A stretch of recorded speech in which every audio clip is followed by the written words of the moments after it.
আসসালামু আলাইকুম এভরিওয়ান। না বলা কথা গল্পের চতুর্থ পার্ট। তো চলো বেশি কথা না কইয়া গল্প শুরু করা যাক। সজীব আমাকে দেখে বলতে লাগলো, শালাকে অনেক আগে মারতে চেয়েছি কিন্তু পারি নাই। শালা খালি দল বেঁধে হাঁটে, আজ পেলাম তাই মেরে দিলাম। তুই যদি বেঁচে থাকিস তাহলে তুই সম্পত্তির ভাগ চাইবি, তাই তোকে উড়িয়ে দিলাম। ছেলেগুলো বলল, বস সে যদি বেঁচে দেয় তাহলে তো। সজীব বলল, আরে চিন্তা নেই, এই মাল যদি বেঁচে দেয় তাহলে তার খালা বা পুলিশকে বলে দেয় তাহলে তাকে সহ ওর পরিবারকে উড়িয়ে দিব। ছেলেগুলো বলল, বস এখন এইখান থেকে চলেন, লোকজন আসলে ঝামেলা হতে পারে। এই বলে সবাই চলে গেল। এইদিকে এইসব শুনে আমার চোখ জোড়া আস্তে আস্তে বন্ধ হতে লাগলো। হয়তো আর কখনো এই পৃথিবী দেখা হবে না, হয়তো আর ভালোবাসার মানুষকে দেখা হবে না, হয়তো আমি আমার বাবা মার কাছে চলে যাব, হয়তো সজীবের কথাগুলো শুনবার জন্যই এতক্ষণ আল্লাহ আমাকে মারেননি। এই বলে জ্ঞান হারালাম। যখন জ্ঞান ফিরল তখন নিজেকে একটা রুমে আবিষ্কার করলাম।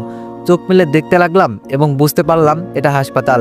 তখন একটা নার্স আমার রুমে প্রবেশ করলো আর আমাকে দেখলো জ্ঞান ফিরেছে, তাই সে আর দেরি না করে ডাক্তারকে ডেকে আনলো। ডাক্তারের পিছনে তাকিয়ে দেখি খালার ঋতু দাঁড়িয়ে আছে আর ডাক্তার আমাকে বলতে লাগলো, 1 বছর পর আপনার জ্ঞান ফিরল।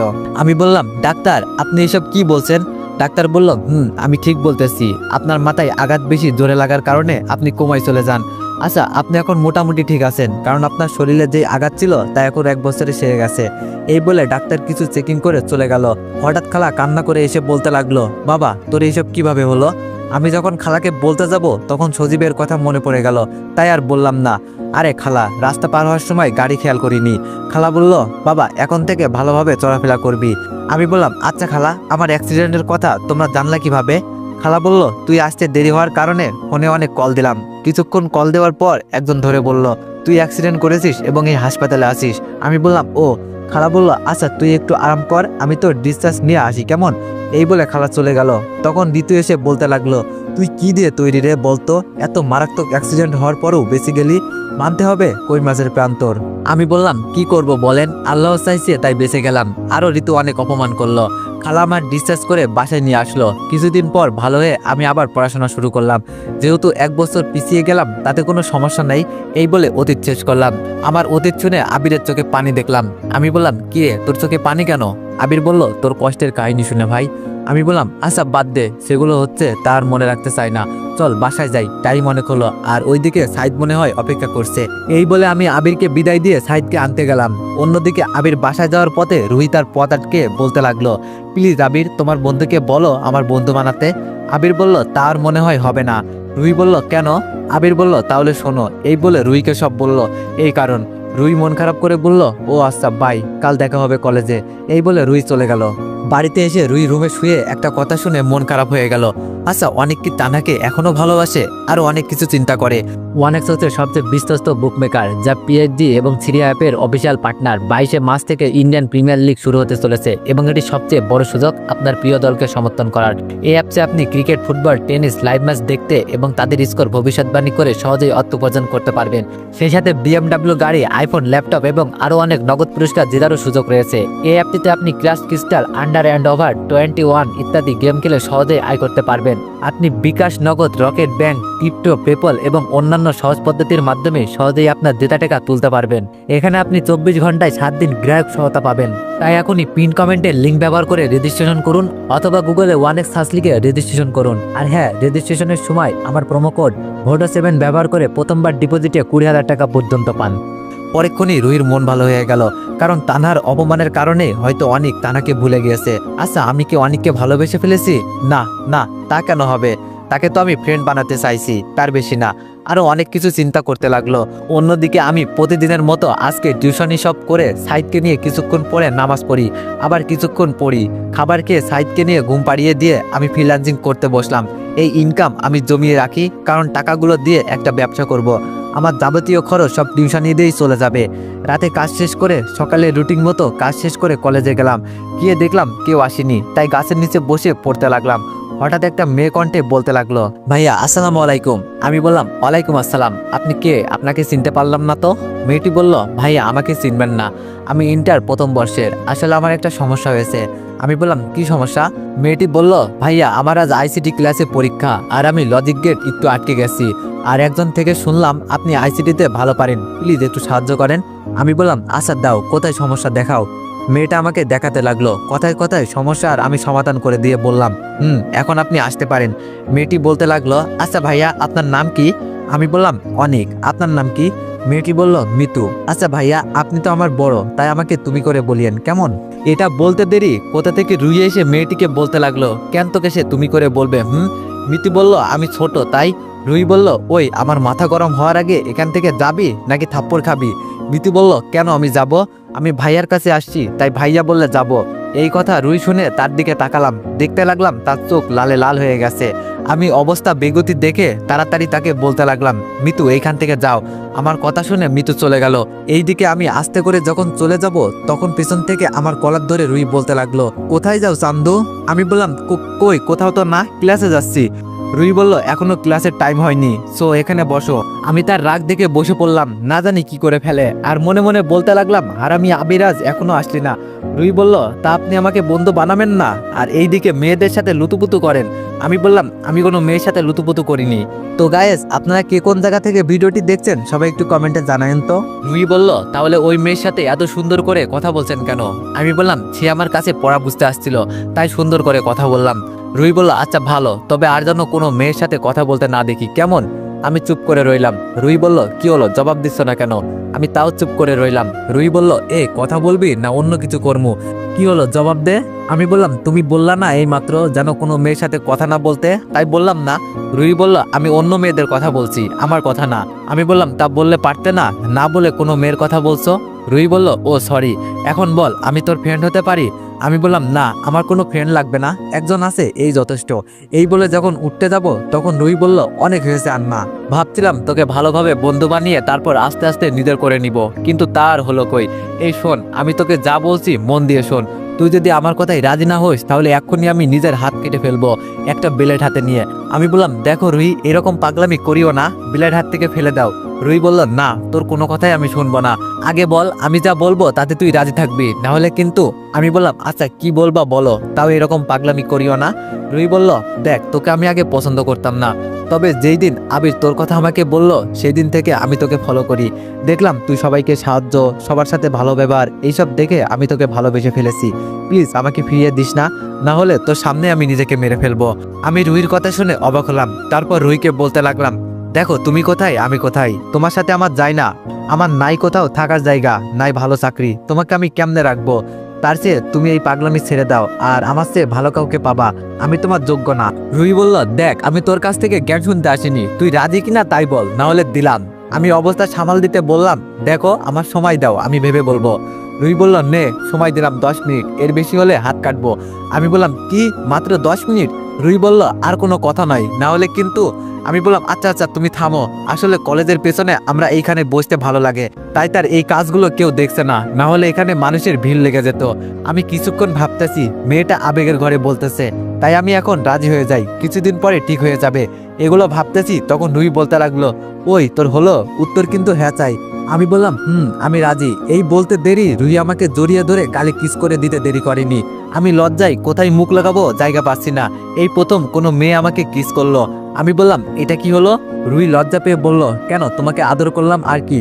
আমি বললাম, হয়েছে, আর লজ্জা পেতে হবে না, এখন ক্লাসে চলো। আজ আবির আসলো না, সব ক্লাস শেষ করে বাইরে যেতে লাগলাম, তখন রুহি বলল, এই তোমার নাম্বার দাও। আমিও দিয়ে সেখান থেকে রুহিকে বিদায় দিয়ে সাইদকে নিয়ে বাসায় আসলাম। প্রতিদিনের মতো টিউশনি শেষ করে বাড়িতে খাবার রান্না করে আমি আর সাইদ খাওয়া দাওয়া করে সাইদকে ঘুমাতে বলে আমি আমার কাজ করতে লাগলাম। রাত 11:30 আননোন নাম্বার থেকে কল আসলো। আননোন দেখে কল ধরলাম না, যখন কল দিয়েই যাচ্ছে তাই মাথা গরম করে বলতে লাগলাম, কোন শালারে এত রাতে ডিস্টার্ব করে, এখন ফোন রাখ, আমি কাজ করি। মেয়ে কণ্ঠে বলতে লাগলো, ওই আমি তোর শালা না, আমি তোর বউ, তোর ফোন ধরতে দেরি কেন হলো? আমি বললাম, আজব, আমি কখন বিয়ে করলাম, আর আপনি তুই করে কেন বলছেন? মেয়েটি বলল, ওই হারামি, আমি রুহি, বুঝলি, বিয়ে হয়নি তো কি হয়েছে? আমি বললাম, রুহি সরি, আমি বুঝতে পারিনি, একটা কাজ করতেছি তো তাই। রুহি বলল, সমস্যা নাই, আমার বাবুরটা খাবার খেয়েছে? আমি বললাম, এই তোমার বাবু আসলো কোথা থেকে, এখনো তো বিয়ে করিনি। রুহি বলল, এই হাদারাম কিছু বোঝে না, আমি তোমাকে বাবু বলছি, এখন বলো খেয়েছো? আমি বললাম, কি আজব, 18 বছরে এত বড় হলাম খেয়ে দে, আর তুমি 1 সেকেন্ডে বাচ্চা বানিয়ে দিলে, বাহ। খেয়েছি, তুমি খেয়েছো? রুহি হেসে বলল, এখন থেকে আমি তোমাকে বাবু বলে ডাকবো। আমিও খেয়েছি। রুহির সাথে আরো অনেকক্ষণ কথা বলে ঘুমিয়ে গেলাম। সকালে প্রতিদিনের রুটিন অনুযায়ী সাইদকে স্কুলে দিয়ে আমি কলেজে আসলাম। এসেই দেখি আবির ফোনে কার সাথে যেন কথা বলছে। তখন বললাম, কিরে হারামি, কার সাথে কথা বলছিস? আবির বলল, এই তো আম্মুর সাথে। বললাম, কেমন আছিস? আমি বললাম, আলহামদুলিল্লাহ, তুই? আবির বলল, আলহামদুলিল্লাহ, চল ক্লাসে। এই বলে যখন ক্লাসের দিকে হাঁটা ধরলাম তখন পিছন থেকে রুহি বলল, আমাকে না নিয়ে চলে যাচ্ছ কেন? আর আসার সময় কল দিলা না কেন অনেক? আমি বললাম, তোমাকে দেখি নাই তাই দুইজন চলে যাইতেছি, আমার ভুল হয়ে গেছে ফোন দিতে। আচ্ছা এখন রাগ না করে ক্লাসে চলো। এই বলে ক্লাসে চলে আসলাম। আমি আবিরের সাথে বসেছি আর রুহি তার বান্ধবীর সাথে। মামা, যেই মেয়েকে তুই বন্ধু বানাতে চাইছিলি না সেই মেয়ে তোর উপর এত অধিকার কেমনে মামা? আমি বললাম, আরে তেমন কিছু না, এখন ক্লাস কর। আবির বলল, বলবি নাকি অন্য কিছু করব? আমি বললাম, কি করবি? আবির বলল, এখন রুহির দিকে একটা কাগজ মারবো, স্যারকে দেখিয়ে এমন ভাবে মারমো যেন স্যার আমাকে না দেখে তারপর স্যার জিগাইলে আমি কমু তুই মারছস। এখন বল, সোজা বলবি নাকি অন্য কিছু করমু? আমি বললাম, ভাই তোর কাছে মাপ চাই, এত বড় মিথ্যা বলিস না, আমি বলছি শোন। এই বলে আমি তাকে সব বলে দিলাম। আবির বলল, কি কস মামা, তলে তলে টেম্পো চালাও, আমি কইলেই কিছু না? এখন টিট দিবি, না হলে সবাইকে বলে বেড়ামু। তুই তো জানোস বন্ধুকে কথা বললে সেই কথা 5G গতিতে ছড়াবে। এখন মুখ বন্ধ রাখতে চাইলে টিট দিবি। আমি বললাম, আচ্ছা। আবির বলল, দেখ দেখ তো লাইলা তোর দিকে কেমন আর চোখে তাকিয়ে আছে। আমি আবিরের কথায় তাকিয়ে দেখি সত্যি। আমি রুহির দিকে তাকাতেই রুহি আমাকে চোখ মারলো। তা দেখে আমি লজ্জায় তার দিকে আর তাকাইনি, পড়তে মন দিলাম। সব ক্লাস শেষ করে আবিরকে বিদায় দিয়ে সাইদকে আনতে যাওয়ার সময় যখন কলেজ থেকে বাইরে আসতে যাবো তখন রুহি ডেকে বলল, ওই হারামি, তুই আমার দিকে তাকাস নাই কেন? আমি বললাম, ওটা ক্লাস, পার্ট না যে তোমার দিকে তাকিয়ে থাকবো, বুঝলে? রুহি বলল, আমি কিছু জানি না, ক্লাসের ফাঁকে ফাঁকে তুমি আমাকে দেখবে, ব্যাস। আমি বললাম, আচ্ছা ডাইনি, টুকু রানী। রুহি বলল, ওই কি বললা, আবার বলো। আমি বললাম, কই কিছুই বলি নাই তো। রুহি বলল, তুই মনে হয় ডাইনি বলছস আমারে। আমি বললাম, আরে না, আমি তোমাকে রানী বলছি যে। রুহি বলল, ও মা তাই? আমি বললাম, হয়েছে, আর লজ্জা পাওয়ার দরকার নেই, এখন বাড়িতে যাও। রুহি বলল, আচ্ছা বাই, কাল দেখা হবে, আমি তোমাকে রাতে কল দিমু, আল্লাহ হাফেজ। আমি আর দেরি না করে সাইদকে আনতে গেলাম। সাইদকে বাসায় আনার পর দুইজন গোসল করে জোহরের নামাজ পড়ে খাওয়া দাওয়া করে কিছুক্ষণ শুয়ে থেকে টিউশনিতে গেলাম। সব টিউশনি করে সন্ধ্যায় নামাজ পড়ে যখন বাড়িতে আসতে যাব তখন দেখি কিছু মানুষের ভিড় একত্র হয়ে দাঁড়িয়ে আছে, মনে হয় কিছু হয়েছে। সেখানে গিয়ে দেখি এক ভদ্রলোক মাটিতে পড়ে আছে। আমি সবাইকে বললাম, এখানে তাকিয়ে তাকিয়ে দাঁড়িয়ে না থেকে তাকে একটু সাহায্য তো করতে পারেন, তা না করে দাঁড়িয়ে তামাশা দেখছেন। আচ্ছা এখানে এই লোকটার জায়গায় আপনার কেউ থাকতো তাহলে কি হতো? সবাই আমার কথা শুনে মাথা নিচু করে আছে। আমি আবার বললাম, এখন তাকিয়ে না দেখে তাকে ধরে গাড়িতে তুলেন, আমি তাকে হাসপাতালে নিব। এই বলে সবাই মিলে গাড়িতে করে হাসপাতালে নিয়ে গিয়ে ক্যাবিনে শিফট করলাম। কিছুক্ষণ পর ডাক্তার কেবিন থেকে বের হলো। আমি ডাক্তারের কাছে গিয়ে বললাম, ডাক্তার সাহেব এখন লোকটার কি অবস্থা? ডক্টর বলল, তেমন কিছু হয়নি, লোকটার প্রেশার বেড়ে গিয়েছে তাই অজ্ঞান হয়ে পড়ে গিয়েছে, এখন ঘুমের ইঞ্জেকশন দিয়েছি, কিছুক্ষণ পর জ্ঞান ফিরবে। আমি বললাম, তাহলে আমি তার কেবিনে যাই কেমন? ডক্টর বলল, যান, তবে ডাকবেন না। আমি বললাম, এই বলে লোকটির কেবিনে গেলাম। লোকটিকে দেখে যখন আসবো তখন তার প্যান্ট থেকে ফোনটা বেজে উঠলো, তাই আমি দেরি না করে ফোনটা ধরলাম। তখন একটা ছেলে বলতে লাগলো, হ্যালো বাবা, তুমি কোথায়? এত দেরি হচ্ছে কেন তোমার? এই জন্য বলি গাড়ি নিয়ে যেতে, তা না করে হেঁটে হেঁটে শরীর চর্চা করতেছো সন্ধ্যাবেলায়, বুঝো ঠেলা। আমি বললাম, আরে আমি আপনার বাবা না, আপনার বাবা এই হাসপাতালে আছে। ছেলেটি কান্না করে দিয়ে বলল, কি, আমার বাবার কি হয়েছে? আমি বললাম, তেমন কিছু না, এমনি অজ্ঞান হয়ে গিয়েছিল, এখন ভালো আছে, আপনি তাড়াতাড়ি আসেন। ছেলেটি বলল, আচ্ছা আপনি 5 মিনিট অপেক্ষা করেন আর কেবিনের নাম্বার বলেন, আমি আসতেছি। আমি বললাম, 2য় তলায় 50 নম্বর কেবিনে। কিছুক্ষণ পর একটা ছেলে আসলো আর আমাকে বলতে লাগলো, ভাই আপনি কি ফোন ধরেছেন? এতক্ষণ আমার মাথা নিচু ছিল। তার কথা শুনে বলে মাথা উপরে তোলার পর আমি যাকে দেখলাম তাকে দেখে আমি পুরো অবাক। আমি বললাম, রাফি তুই এখানে? তার মানে আঙ্কেল তোর বাবা? রাফি বলল, আমি বললাম, আচ্ছা তাহলে তুই যা, আমি চলে যাচ্ছি। রাফি বলল, আমি বাবার কেবিন থেকে আসা পর্যন্ত যদি 1 পা দিস তাহলে তোর খবর আছে। এই বলে চলে গেল। আমি কিছুক্ষণ বসে থাকার পর রাফি আসলো, তাই তাকে বললাম, আঙ্কেল কেমন আছে? রাফি বলল, ভালো, এখন ঘুমাই। আমি বললাম, তাহলে এখন যাই আমি? রাফি বলল, আমি বলছি যেতে। আমি বললাম, না। রাফি বলল, তাহলে এরকম কেন করছিস? তোর সাথে কথা আছে অনেক। আমি বললাম, শুন, বাড়িতে আমার ভাই আছে 8 বছরের, এখন আমার দেরি হয়ে গেছে, ছেলেটা একা ঘরে, তোর সাথে কাল কথা বলবো, কাল শুক্রবার আছে। রাফি বলল, কেমনে কি, ছেলে আসলো কোথা থেকে? আমি বললাম, তোকে সব বলবো পরে, কাল এই পার্কে 9টায় চলে আসিস। রাফি বলল, তাহলে তোর নাম্বারটা দে। আমি বললাম, এই নে। রাফিকে নাম্বার দিয়ে আমি এশার নামাজ পড়ে বাসায় চলে আসলাম। দরজা খোলা মাত্রই সাইদ দৌড়ে এসে আমাকে জড়িয়ে ধরে কান্না করে দিল। আমি বললাম, এই কান্না করছিস কেন? সাইদ বলল, আমি তোমার জন্য ভয় পাইছি, তুমি যদি হারিয়ে যাও তাই, তুমি আর দেরি করে আসবে না। আমি বললাম, আচ্ছা পাগল একটা, আমি কি বাচ্চা যে হারিয়ে যাব? আচ্ছা চল এখন খেতে। আমার অনেক ক্ষুধা লাগছে। সাইদ বলল চলো। আমি ফ্রেশ হয়ে খাবার তৈরি করে দুইজন মিলে খেয়ে পড়তে বসলাম। অনেকক্ষণ পরে সাইদকে ঘুম পাড়িয়ে আমি ফ্রিল্যান্সিং করা শুরু করে দিলাম। কাজ শেষ করে ঘুমাইতে যাব, তখন রুহি দিল কল ধরে বললাম, আসসালামু আলাইকুম, কেমন আছো? রুহি বলল, ভালো, তুমি? আমি বললাম, আলহামদুলিল্লাহ। খাওয়া হয়েছে? রুহি বলল, তোমার? আমি বললাম, কি করো? রুহি বলল, এই তোমার সাথে কথা বলি। তুমি? আমি বললাম, আমিও। রুহি বলল, আচ্ছা শোনো, কালকে শুক্রবার, তাহলে সকালে কোথাও ঘুরতে যাই, চলো না? আমি বললাম, না, আমার কাজ আছে আর একদিন। রুহি বলল, কি এত কাজ যে শুক্রবারে? আমি বললাম, অনেক কিছু, কাল না, অন্য আরেকদিন। এটা বলার পর রুহি কল কেটে দিল, মনে হয় রাগ করেছে। অন্যদিকে একটা অজানা ছেলে আর একটা অজানা মেয়ে কথা বলতেছে। মেয়েটি বলল, হ্যালো বাবু, কেমন আছো? ছেলেটি বলল, ভালো, তুমি? মেয়েটি বলল, ভালো। ছেলেটি বলল, তুমি তো মিশনের চক্করে আমার কথা ভুলেই গেছো। মেয়েটি বলল, আরে না বাবু, যদি ভুলেই যেতাম তোমাকে ফোন দিতাম, বলো। মেয়েটি বলল, আমার মিশন শেষ হলে তোমার কাছে একেবারে ফিরে যাব, কেমন? ছেলেটি বলল, তোমার কাজ কখন শেষ হবে? মেয়েটি বলল, মাত্র শুরু করলাম, 8-9 মাস লাগবে। হয়তো আমার ফর্মুলা কাজে দিতে দেরি আছে। আমার সাথে লাগতে আসার কল বুঝতে হবে। আচ্ছা বাই, এই বলে কল কেটে দিল। তো এভরিওয়ান, তোমরা যারা এইটুকু বুঝতে পারোনি, গল্পের সাথে থাকো, অবশ্যই বুঝতে পারবা। এইদিকে আমি আসলে রুহির সাথে যাওয়ার ইচ্ছা নেই, আর কাল রাফির সাথে দেখাও করতে হবে, তাই এগুলো আর না ভেবে ঘুমাতে গেলাম। আমার চোখে ঘুম আসে না। দিনটা যতটা ভালো যায়, রাত কিন্তু ততটা ভালো যায় না। রাত এমন একটা অন্ধকার, যেটাতে শুধু অন্ধকারে কালো অতীত মনে পড়ে। একটা দিনের শেষ যেভাবে সূর্য ডোবার সাথে শেষ হয়, সেখান থেকে শুরু হয় সেই অন্ধকার রাত, যেটা তত গভীর হয় ততটা কালো অতীত মনে পড়ে। সেখানে প্রিয়জনের অবহেলা, ভালোবাসার মানুষের কাছে অবিশ্বাসের অপমানের পাত্র ছাড়া আর কিছু ছিল না। আমি তাকে এখনো অনেক ভালোবাসি, কিন্তু তাকে আমার ভালোবাসা বোঝাতে পারিনি। হয়তো সব ভালোবাসা পূর্ণতা পায় না, তবে তাকে অনেক ভালোবাসি আর বাসবো।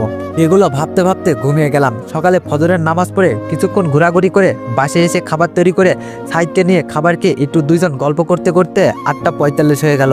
তাই সাইদকে বললাম তাড়াতাড়ি রেডি হতে, ঘুরতে যাব। সে ঘুরতে যাওয়ার কথা শুনে অনেক খুশি হয়ে রেডি হতে গেল। কিছুক্ষণের ভিতরে দুইজন রেডি হয়ে গেলাম পার্কে। সেখানে গিয়ে দেখি রাফি গাছের নিচে বসে আছে। তার কাছে গেলাম, তখন রাফি বলতে লাগলো, কিরে, এই কিউট পিস্তিটা কে? সাইদ বলল, ওই আমাকে কে পিস্তি বললো রে? রাফি বলল, ওরে বাবা, পোলা তো নয়, যেন আগুনের গোলা। সাইদ বলল, আমি অনেক বড় হয়েছি, বুঝলে, আমার নাম সাইদ, নাম ধরে ডাকবে, কেমন? না হলে খবর আছে। রাফি বলল, আচ্ছা পিচ্চি, টুক্কু ভাইয়া। সাইদ বলল, অনেক ভাইয়া, দেখো না, তোমার বন্ধু আমাকে খেপাইতেছে, আমি কিন্তু রাগ করব। আমি বললাম, এই তোরা থাম, রাফি, এটা আমার ভাই। রাফি বলল, কিভাবে? আমি তো জানতাম তোর কোনো ভাই নেই, তাহলে? আমি বললাম, তোকে সব বলবো, এখন চল কিছুক্ষণ হাঁটি। কিছুক্ষণ হাঁটার পর রাফি বলল, চল সামনের রেস্টুরেন্টে, ওখানে বসে সব কথা হবে, আমাকে অনেক প্রশ্নের জবাব দিতে হবে তোকে। আমি বললাম, সব বলবো। এই বলে তিনজন রেস্টুরেন্টে গিয়ে বসলাম খাবার খাওয়ার জন্য। খাবার অর্ডার দিয়ে রাফি আমাকে বলল, আমি কাজিন থেকে শুনেছি তুই কি বলে তানাকে ধোকা দিছস, তুই কি বলে তানার সাথে রিলেশনে থাকা অবস্থায় আরো একটা রিলেশন করতি। কাজিন আমাকে বলল সে তানার কাছ থেকে শুনেছে। আমি বললাম, এখানে তুই যা শুনেছিস সব সাজানো। দেখ, তুই জানতি আমার মামাতো বোন আমাকে সহ্য করতে পারতো না, সে আমাকে হাসি খুশি দেখতে পারতো না।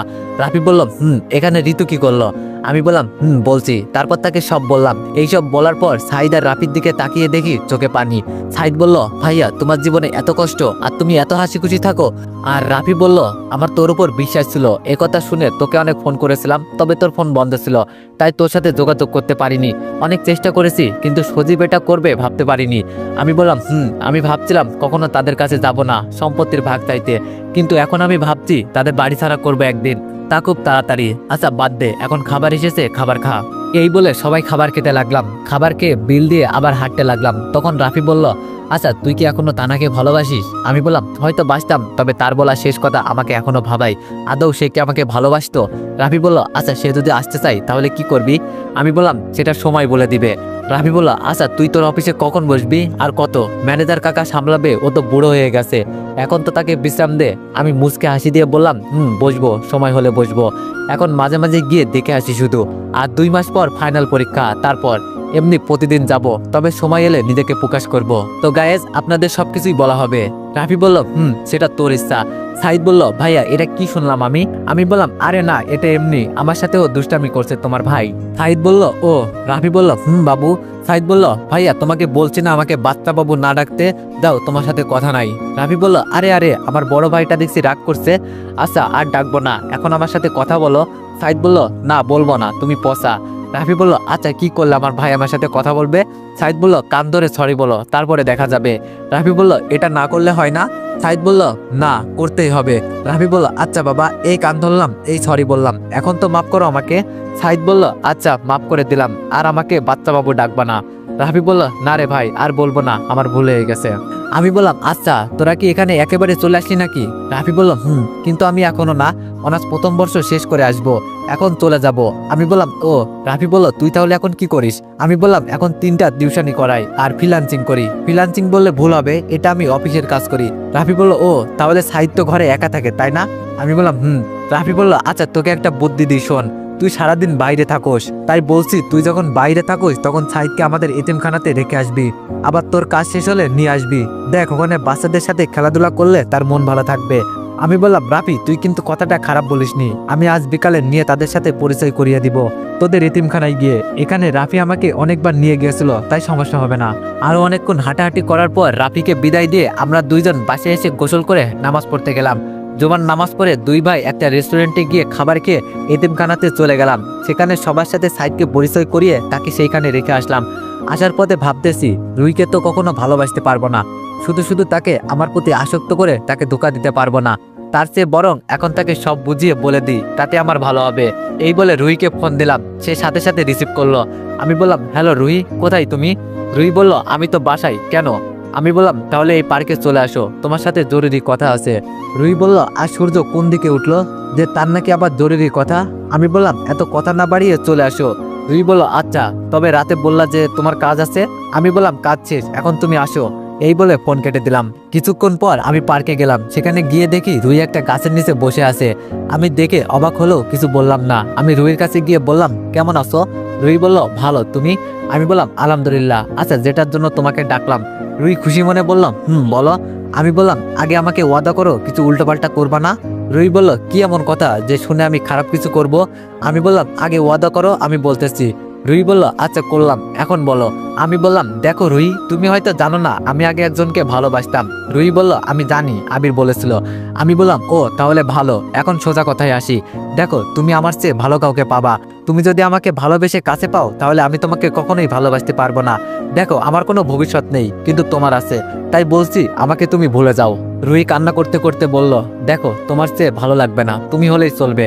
আমি বললাম, দেখো তুমি আমাকে কথা দিয়েছো, আর দেখো জোর করে কখনো ভালোবাসা হয় না, তাই আর বেশি কষ্ট পাওয়ার চাইতে এখন কম কষ্ট পাওয়াই ভালো, তুমি আমাকে ভুলে যাও রুহি। রুহি কান্নাতরিত গলায় বলতে লাগলো, যেহেতু তোমায় কথা দিয়েছি সেহেতু কথা রাখবো, কিন্তু আমি এখন বলছি তোমাকে আমি সারা জীবন ভালোবেসে যাব। আচ্ছা এইসব বাদ দাও, হয়তো ভালোবাসা আমার ভাগ্যে ছিল না, তা আমরা কিন্তু বন্ধু হতে পারি। আমি বললাম, রুহি বলল, আচ্ছা চলো ঘোরাঘুরি করব। আমি জানি মেয়েটা অনেক কষ্ট পেয়েছে, এখন না বলা যাবে না, তাই বললাম না, চলো। রুহির সাথে কিছুক্ষণ ঘোরাঘুরি করে তাকে বিদায় দিয়ে আসরের নামাজ পড়ে সাইদকে এতিমখানা থেকে নিয়ে বাসায় চলে আসলাম। বাসায় এসে ফ্রেশ হয়ে রাতের খাবার বানিয়ে দুই ভাই মাগরিবের নামাজ পড়ে পড়তে বসলাম। ঈশার আজান শুনে পড়া থেকে উঠে দুই ভাই নামাজ পড়ে কিছুক্ষণ আবার পড়ে খাবার খেয়ে দুই ভাই কিছুক্ষণ গল্প করলাম। কিছুক্ষণ পরে সাইদকে ঘুম পাড়িয়ে আমি কাজ করতে লাগলাম। এখন আপনাদের বলি কাজের ফাঁকে ফাঁকে আমার কিভাবে অফিস আছে। তো এভরিওয়ান, নেক্সট পার্টের জন্য অপেক্ষা করো। আর তোমরা তো দেখছোই আমি আস্তে আস্তে গল্পগুলো বড় করতেছি, তো তোমরা যেভাবে সাপোর্ট করতেছো আমাকে, তো আশা করি সামনের দিকে আরো বড় করে গল্প আপলোড দিব। ধন্যবাদ।